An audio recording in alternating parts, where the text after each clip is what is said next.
निवडणुकीत कुठं नेऊन ठेवलाय महाराष्ट्र माझा असा प्रश्न विचारणाऱ्या भाजपला कुठं नेऊन ठेवली आहे पार्टी विथ द डिफरन्स असा प्रश्न विचारण्याची वेळ आली आहे। कारण नाशिक महापालिकेच्या तोंडावर भाजपनं गुंडांसाठी आपली दारं खुली केली आहेत। रम्मी राजपूत, हेमंत शेट्टी, शेखर निकम आणि आता पवन पवारला प्रवेश देऊन भाजपनं सोज्वळ चेहरा खुंटीला टांगलाय।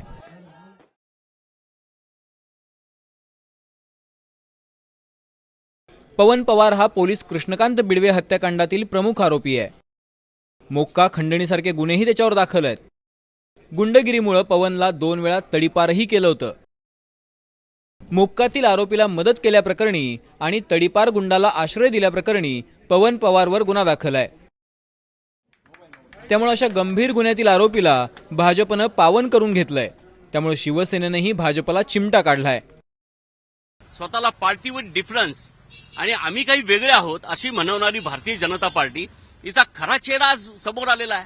गेल्या काही दिवसांपासून आपण बघतो आहोत की या शहरातल्या गुन्हेगारी पार्श्वभूमी असलेली आणि थेट गुन्हेगारी करणारी लोक ही भारतीय जनता पार्टीत उजळ माथ्याने प्रवेश करतायत आणि यांना राजाश्रय देण्याचं पाप भारतीय जनता पार्टी करते असा आमचा स्पष्ट आरोप आहे। यामुळे ज्या नाशिककरांनी त्यांचे 3 आमदार शहरातून निवडून देऊन त्यांच्यावर विश्वास टाकला त्या विश्वासाला तडा देण्याचा हा प्रयत्न आहे। मुख्यमंत्री ज्या पद्धतीनं नैतिकतेचा डांगोरा पिटतात त्यांना हा सर्व प्रकार चालतो का हे आता असा प्रश्न आता खरं तर त्यांना विचारायला पाहिजे।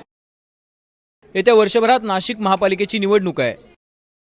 निवडणुकीत शिवसेना आणि राष्ट्रवादीच्या बाहुबलींशी भाजपचा सामना होणार आहे। त्यामुळे गुंडांना हाताशी धरून भाजप निवडणूक जिंकण्याची तयारी करतोय का असा प्रश्न विचारला जातोय। 25 वर्ष भारतीय जनता पार्टी आमच्या पद्धतीने निवडणुका लढवून आमच्या 24 पैकी फक्त 2 जागा आतापर्यंत निवडून आलेल्या आहेत आणि जर आता आम्हाला निवडणुकांना सामोरं जायचं असेल तर आम्हाला दैदिप्यमान यशाच्या दिशेने जायचंय। त्याकरता आम्ही तिथलं जनमानस घेतला। आता जे या प्रभागातले जे दुसरे नगरसेवक आहेत त्यांच्याबद्दल लोकांची मतं काय आहेत आता ही आम्ही मतं घेतली 8-10 दिवस आणि त्यातून अनेक लोकांच्या मतांचा आदर करून मग त्यांना आम्ही पक्षामध्ये प्रवेश आता दिलेला आहे। इतर पक्षातील गुंडगिरीच्या विरोधात भाजपचे नेते आतापर्यंत नाकानं कांदे सोलत होते। मात्र आता भाजपनंही गुंडांच्याच मदतीनं निवडणूक जिंकण्याची तयारी केली आहे। पण या गुंडगिरीला नाशिककर साथ देणार का की गुंडांसोबत भाजपलाही घरचा रस्ता दाखवणार हे पाहणं महत्त्वाचं आहे। सागर वैद्य, एबीपी माझा, नाशिक।